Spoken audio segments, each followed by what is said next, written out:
Good morning students.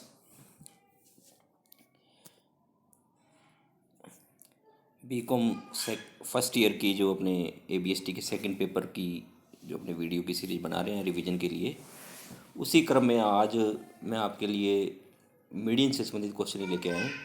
लेकिन इस question में हमें सीधे सीधे मीडियन ज्ञात नहीं करनी है।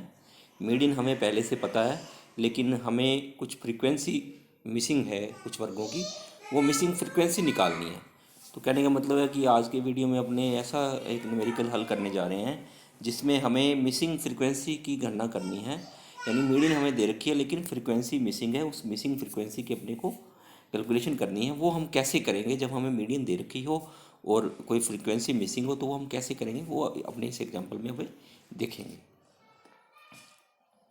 जैसे आपकी स्क्रीन पे ये क्वेश्चन आ गया होगा। नीचे एक अपूर्ण वितरण इस प्रकार दे रखा है, ठीक है। ये अपने को फ्रिक्वेंसी जो है पूर्ण है, पूरी नहीं दे रखी है अपने को। तो इसमें ग्रुप दे रखे हैं 10 से 20, 20 से 30, 30 से 40, 40 से 50, 50 से 60, 60 से 70, 70 से 80। और फ्रीक्वेंसी हमें दे रखी है 12, 30, और ये 30 से 40 वाले वर्ग की फ्रीक्वेंसी जो है मिसिंग है। उसके बाद है 65, फिर 50 से 60 के वर्ग की जो फ्रीक्वेंसी मिसिंग है, उसके बाद है 25 और 11। इस प्रकार से आपने देखा कि दो वर्गों की जो फ्रीक्वेंसी यहाँ मिस है, नहीं दे रखी है अपने को। तो इस फ्रीक्वेंसी को अपने को इसमें ज्ञात करना होगा। और आपको जो मीडियन की वैल्यू दे रखी है वो 46 जो मीडियन की वैल्यू आपको दे रखी है। और साथ ही आपको ये भी बता रखा है कि कुल आवृत्तियों का योग जो है वो 229 है, यानी n इज इक्वल टू 229, और आपको मीडियन दे रखी है 46। तो आपको क्या करना है, मध्यिका के सूत्र का प्रयोग कर अज्ञात आवृत्तियों को ज्ञात करना है। जो मिसिंग फ्रीक्वेंसी है उनको हमें ज्ञात करना है, ठीक है। तो वो हम कैसे ज्ञात करेंगे वो अपने देखेंगे। ठीक, अपने वैसे ही लिखेंगे जैसे हम मीडियन ज्ञात करते समय सवाल को लिखते हैं। 10 से 20, 20 से 30, 30 से 40, 40 से 50, 50 से 60, 60 से 70 और 70 से 80। उसी प्रकार से फ्रीक्वेंसी लिखेंगे 12, 30, और जिसकी मिसिंग है उसके लिए अपने एक्स एज्यूम कर लेंगे, माना कि एक्स, उसके बाद 65।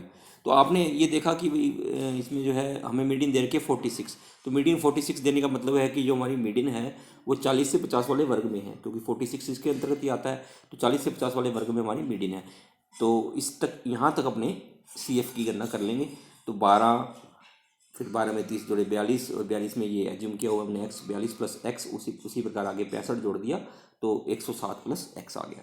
इस प्रकार से अपने सी एफ निकाल ली। अब ये असेंडिंग ऑर्डर में है। इसका फॉर्मूला जो है मीडियन निकालने का आपको पता ही है, L1 प्लस आई बटा एफ इंटू एम माइनस सी। यहाँ हमें मीडियन दे रखी है, तो मीडियन क्या है 46। 46 इक्वल टू L1 हमारी क्या है 40, प्लस आई क्या है 10, इंटरवल जो है 10 है, बटा 65। 65 हमारी है फ्रीक्वेंसी, तो आई बटा एफ क्या है 10 बटा 65 इंटू सी होती है जो है मीडियन के वर्ग के ठीक पहले वाले वर्ग की हमारी जो है वो कम्यूटेटिव फ्रीक्वेंसी होती है, वो हमारी सी होती है। तो एम तो हमारा है 114.5, क्योंकि जो है कुल फ्रीक्वेंसी की संख्या है 229, 229 बटा 2 बराबर 114.5, ये हमारा एम आ गया। और सी है हमारा जो मध्य का वर्ग से ठीक पूर्व का जो वर्ग है उसकी जो है सी एफ है, वो हमारा सी है, तो वो हमारा है 42 प्लस एक्स। तो इस प्रकार से आपने देखा कि ये हमारा हमने जो है मीडियन का फार्मूला सेट कर लिया है। में 46 equal to 40 plus 10/65 into 114.5 minus 42 plus X, 42 plus X. तो ये हमने इसको लिख लिया। अब इसको अपने हल करेंगे। हल करते टाइम अपने को ध्यान रखना है गणित के सामान्य नियमों का, कि भाई सबसे पहले गुणा भाग को हल करते हैं, फिर जोड़ घटाव को हल करते हैं। तो अपने गुणा भाग को हल करते हुए 114.5 माइनस 42 एक्स को ऊपर लेके आएंगे, और इसको 10 से गुणा करेंगे तो ये 114.5 का 1145 हो जाएगा, और 42 का 420 हो जाएगा, और 1 एक्स का ये 10 एक्स हो जाएगा। तो क्या हो जाएगा 1145 माइनस 420 माइनस 10 एक्स अपॉन 65। तो इसको आगे और हल करेंगे तो ये हमारे पास आ जाएगा 6 इंटू 65। ये जो है अपने 40 को उस तरफ ले जाएंगे तो उस तरफ जाएगा तो ये माइनस का हो जाएगा, तो ये 6 बन जाएगा। और उसी प्रकार से ये जो है 65 है जो वो इसके बराबर लेके आएंगे, मतलब तिरछा गुणा करेंगे तो 6 इंटू 65 आ जाएगा, और ऊपर से इसको हल करेंगे तो 725 माइनस 10 एक्स आ जाएगा, क्योंकि 1145 में से 420 घटाएंगे तो 425 आ जाएगा। 725 माइनस 10 एक्स। तो आगे इसको और हल करेंगे तो क्या हो जाएगा, 10 एक्स को अपने एक तरफ कर लेंगे, 6 इंटू 725, 6 इंटू 65 माइनस 725, तो 725 माइनस 390 कर लेंगे तो 10x इक्वल टू 335। तो इस प्रकार हमारे पास जो x आ जाएगा वो आ जाएगा 33.5। तो ये x हमारे पास आ गया 33.5। इस प्रकार से आपने देखा कि हमने किया क्या है, मीडियन के फार्मूले में वैल्यूज़ रखी है, बस फर्क केवल इतना है कि हमने जो मीडियम हमारी जो फ्रीक्वेंसी हमारी मिसिंग थी उसकी जगह हमने x से जूम कर लिया और उसके बाद जो है मीडियन के फार्मूले में उसको रख लिया।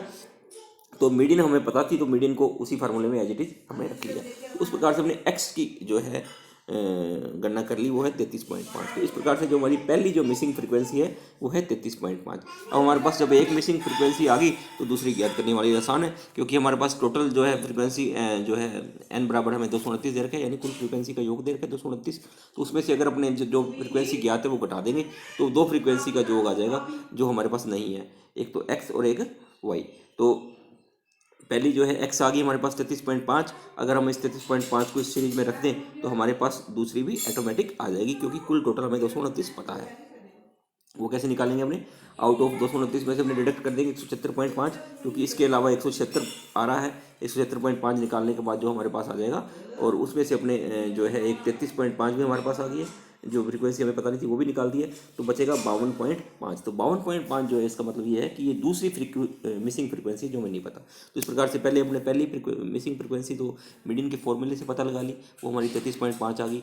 जब हमारे पास एक मिसिंग फ्रीक्वेंसी आ गई तो हमारे पास चूँकि दोनों जो मिसिंग फ्रीक्वेंसी उसका योग भी हमारे पास आ गया है, तो उसको जो पहली मिसिंग फ्रीक्वेंसी अगर उसमें से निकाल देंगे हम तो हमारे पास सिंपली जो है वो दूसरी मिसिंग फ्रीक्वेंसी जो है आ जाएगी। तो ये आपने देखा कि कैसे अपने मिसिंग फ्रीक्वेंसी निकालते हैं। निकालने का तरीका बिल्कुल सिंपल है, बिल्कुल साधारण है।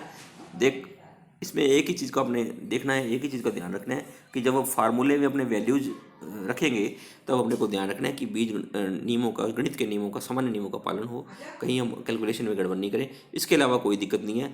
हमने पहली जो फ्रीक्वेंसी उसको एज्यूम एक्स किया है, तो एक्स का अपने पास वैल्यू आ जाएगी, एक्स की वैल्यू आ जाएगी तो ऑटोमेटिक हम वाई की वैल्यू यानी दूसरी फ्रीक्वेंसी की वैल्यू ही निकाल पाएंगे। तो ये अपने सिंपली जो है इसमें दोनों जो है मिसिंग फ्रीक्वेंसी को निकाल लिया है।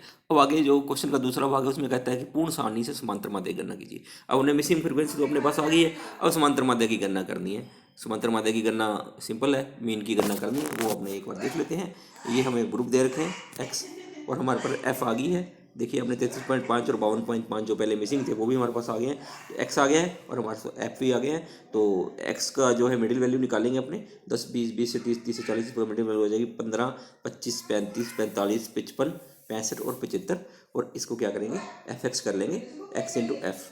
ठीक है, तो आगे मीन का हम फार्मूला लगा देंगे, वो क्या रहता है, sigma F X upon N. बिल्कुल सिंपल प्राथमिक जो फार्मूला है वो यही है, इसमें लघु विधि का उपयोग इसने नहीं किया है।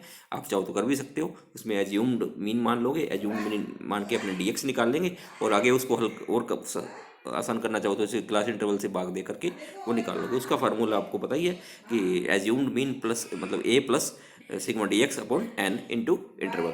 तो यहाँ इसने इसका उपयोग नहीं किया है इस क्वेश्चन में, तो इसने सिंपली जो है sigma F X upon N कर दिया है। तो मीन की वैल्यू हमारे पास आ गई है 45.26। तो आपने देखा इस प्रकार कैसे हम जो है जो फ्रीक्वेंसी जो मिसिंग होने पर, मीडियन दिया होने पर हम कैसे मिसिंग फ्रीक्वेंसी जो है ज्ञात करते हैं। तो मेन इस क्वेश्चन में यही था कि मिसिंग फ्रीक्वेंसी कैसे ज्ञात की जाए। जब आपको मीडियन पता है तो आप उसे मिसिंग फ्रीक्वेंसी कैसे ज्ञात करो। तो ये आपने इसमें देखा कि कैसे हमने जो है दोनों मिसिंग फ्रीक्वेंसी ज्ञात कर लिया। सबसे पहले एक पता लग जाएगी, फिर एक पता लग गई तो आपको दोनों का योग पता है तो दूसरी भी पता लग जाएगी। इस प्रकार से अपने बस इसमें एक ही चीज़ का ध्यान रखना है, फार्मूला आपने वैसे की वैसे लिखना है, लेकिन इसको जब अपने इसमें वैल्यू रखेंगे फार्मूले में तो इसका जो आपने हल निकालेंगे तो हमें गणित के सामान्य नियमों का बड़े ध्यान से इसमें उपयोग करना है। कैसे तिरछा गुणा करना है, कैसे जो है इक्वल से दाईं और बाईं और निशान बदलते हुए लेके जाना है। ठीक है, कैसे पहले गुणा भाग करने हैं उसके बाद जोड़ घटाव करने हैं। ठीक है, ये नियम है ना कि पहले अपने गुणा भाग को करेंगे, ब्रैकेट खोल करेंगे, फिर जो घटाव करेंगे। पहले जोड़ घटाव नहीं करेंगे, बाद में गुणा भाग नहीं करेंगे, पहले गुणा भाग होंगे फिर जोड़ घटाव होंगे।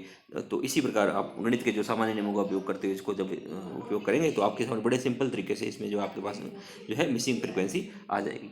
तो आशा है आपको इसमें मिसिंग फ्रिक्वेंसी निकालना समझ में आया होगा, और आप ऐसे क्वेश्चनों को ज़्यादा से ज़्यादा हल करें, ताकि आप केवल ये नहीं है कि सिंपली मीन मोड मीडियन पता लगा लीजिए, ठीक है, सेंट्रल टेंडेंसी की में आप अपने को आगे वो ठीक है, लेकिन आप इसको अगर अच्छी तरह से उसको उपयोग में लाना चाहते हो, वास्तव में मीडियन का उपयोग क्या होगा, मीन का उपयोग क्या होगा, मोड का उपयोग क्या होगा, वो यही होगा कि कोई चीज़ हमारे पास नहीं है तो हम उसको निकालें, उस वैल्यू को एक्सट्रैक्ट करें, निकालें उसमें, मतलब उसका एक्सट्रापोलेशन करें। वो कैसे करेंगे, वो ऐसे करेंगे। तो इनका उपयोग वास्तव में यही है। तो हमें ये भी ध्यान रखना है कि मीन और मीन मोड और मीडियन आदि इनका उपयोग करके कैसे अपने कुछ जो चीज़ें मिसिंग हैं उनको निकाल सकते हैं। तो आपने इस वीडियो में देखा कि कैसे मिसिंग फ्रीक्वेंसी निकाली। आशा है आपको वीडियो पसंद आया होगा। अगले वीडियो में अपने किसी नए टॉपिक के साथ फिर मिलेंगे। कोरोना टाइम चल रहा है, आप घर पे रहें और अपनी पढ़ाई जारी रखें और पेपर में जो है अच्छा प्रेजेंटेशन करें। इसी शुभकामनाओं के साथ अपने अब विदा लेते हैं। अगले वीडियो में किसी नए टॉपिक के साथ फिर मुलाकात होगी। धन्यवाद।